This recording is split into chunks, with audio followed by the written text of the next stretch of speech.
Colorado. It's 5 o'clock, 7 News now with a traffic alert. You'll want to avoid driving near First and University this morning. We've warned you about this for days now, about that huge closure in Cherry Creek. It's now in full effect. We're live this morning helping you get around it. And a major breach at the White House. On the left, new video as an Iraq war vet gets inside. The Secret Service now making some changes. And we're waiting to hear from Jeffco Schools. Word this morning that teachers could once again pull a mass sick out. And we are continuing to track breaking news. The scene much calmer now in Lakewood. Firefighters wrapping up work at a fire on 3rd and Sheridan. Sheridan is back open now. 3 buildings, though, were burned. One, a barn, and 4 horses died in that fire. The fire is out now. Firefighters are looking into a cause. And here at 4 o'clock, or at 5 o'clock rather, let's not take you back an hour. I'm in Storm Station 7, and we are tracking some light rain showers. Definitely not dealing with the storms that we saw through the overnight hours, but wow, we'll take you back just a little bit. And those storms rolled right on through. I heard from some friends down in Highlands Ranch. They said the thunder was almost deafening. This morning, as you're heading out the door, some light rain showers across the metro area. The bulk of our moisture, though, all off to the west in the high country and in the mountains. And that's where we do have a flash flood watch in effect for the southwest corner.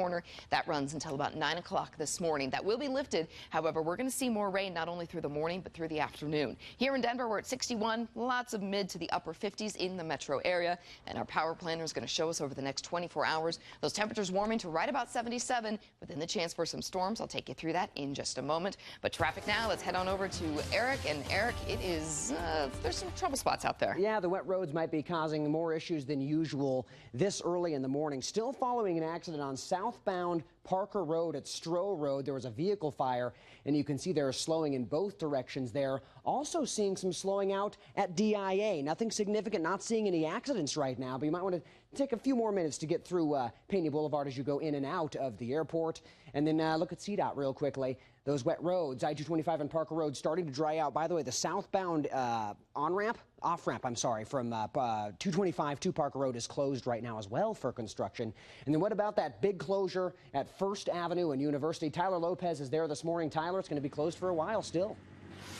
Absolutely, Eric. We bring you a traffic alert that could wreck your Monday schedule. If you've been anywhere near the Cherry Creek area this year, you know it's been tough sledding, but it's even more intense today. This is the day you might want to find an alternate because we have a full closure of First and University in effect. You might know it as Spear and University. Take a look at the map. It's the Cherry Creek North area as you approach the mall as well, and it started on Saturday. It's becoming a trend for larger road projects this year, where in this case, Denver Public Works says the short-term pain this weekend and today will yield long-term gains with this storm sewer and street reconstruction project finishing 3 weeks early. There's your payoff. 3 weeks early, November 1st. That is the plan to finish paving this intersection. So today it will be key to have an alternate route. We're suggesting Monaco or Quebec to the east because Colorado is likely to have a lot of extra traffic. We're going to watch for that and try to bring you some different views of this project as we roll along this morning. For now, live in the Cherry Creek area, Tyler Lopez, 7 News Now. It'll be a mess. Tyler, thank you. It's 5:03 right now. Lawyers in the Aurora Theater shooting case back in court today. And now they're arguing if cameras will be allowed inside this December trial. Lawyers for news organizations, including 7 News, want expanded media coverage for this. But both the defense and prosecution, they want the cameras out. They worry coverage could influence witnesses. Well, this morning, the trial begins for this man right here. He is Edwin River Garcias, was once on the FBI's 10 most wanted list. He's charged with murdering a Denver man. The body of Richard Lyman found dumped on the side of Lookout Mountain more than 3 years ago. The El Paso County Sheriff's Office investigating after several malnourished and dead horses are found in Black Forest. We're not showing you the images this morning because they're simply too graphic. But deputies discover bones under those tarps. The office's mountain unit could not take the horses, saying that they're not in immediate danger. They're working with the property owner right now to make sure the surviving horses are taken care of. Today, the Aurora City Council addressing a couple of big issues. The city could extend the use of these red light cameras right here. They seem to be leaning toward a 2-year contract for the program, waiting on state lawmakers to act on this one. The city will also consider opposing Amendment 68. So this is the ballot question asking voters whether to allow that casino at Arapahoe Park.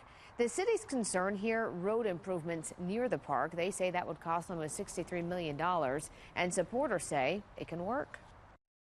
We are committed to working with the city on this and the cost. No, we don't want the city to get stiffed. So if voters approved Amendment 68, 1/3 of revenue from that casino would go toward K-12 education. 5 minutes after 5, right now the White House is stepping up its security. The Secret Service increasing patrols and its surveillance.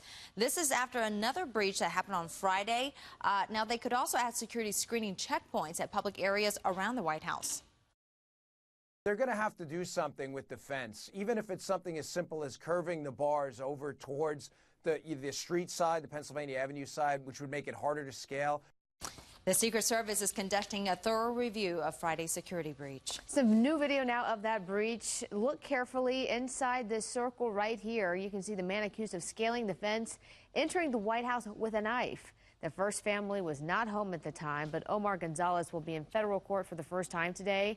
His family says the Iraq war vet needs counseling, not prosecution. They claim he did not want to hurt anyone and always carries a knife. Right now in Pennsylvania, it's day 10 in the manhunt for the gunman accused of ambushing 2 state troopers. Overnight, investigators found Eric Freen's rifle and ammunition hidden in the woods. Investigators think they're closing in on him, but believe he is still armed and dangerous. They think Freen had been planning a confrontation with law enforcement for years. Last Friday, he shot 2 state troopers, killing 1. 7 News Now continuing to track a fire alert across the Northwest. This map you're looking at here really shows all the active wildfires just in California you see right there. There are 17 still burning out of control across 5 western states. Now, the biggest one, the King Fire we're talking about, burning about 60 miles east of Sacramento. This one now covers 82,000 acres. Rain and cooler temperatures are helping firefighters there. They're making excellent progress, so I do expect some containment to go up over the next few days. So far this morning, containment is at 17%. 5,000 personnel are fighting this fire. It's already destroyed 30 buildings, including 10 homes. Officials worry that the blaze could spread to Lake Tahoe. In the western U.S., in the thick of a severe drought right now, and forecasters say it could last into next year. Precipitation is expected to be below average for the next 3 months, and officials say Lake Tahoe is close to dropping to its natural rim for the first time in 5 years. So let's send it over to Storm Station 7 Dale Cedars now. And we've got some rain showers early out this morning. They've got your bus stop planner for those kids. You're getting them ready to send them out to school. Grab that jacket. They're a little cool this morning. Those temperatures in the upper 50s, right about 60 degrees for most of the metro area. We are going to be mostly dry as the kids go to school. However, when they head home, we're looking for some rain showers right then. And even if you do take your kids late to school this morning, you may run into some of that rain, so you're definitely going to want the umbrella. Those temperatures right about 77. And watch out for some standing water out on the highways. This is a look through the DTC, I-25 and Arapahoe Road. Looks like it's drying out right now, but you could see some wet spots on your drive, so take it easy.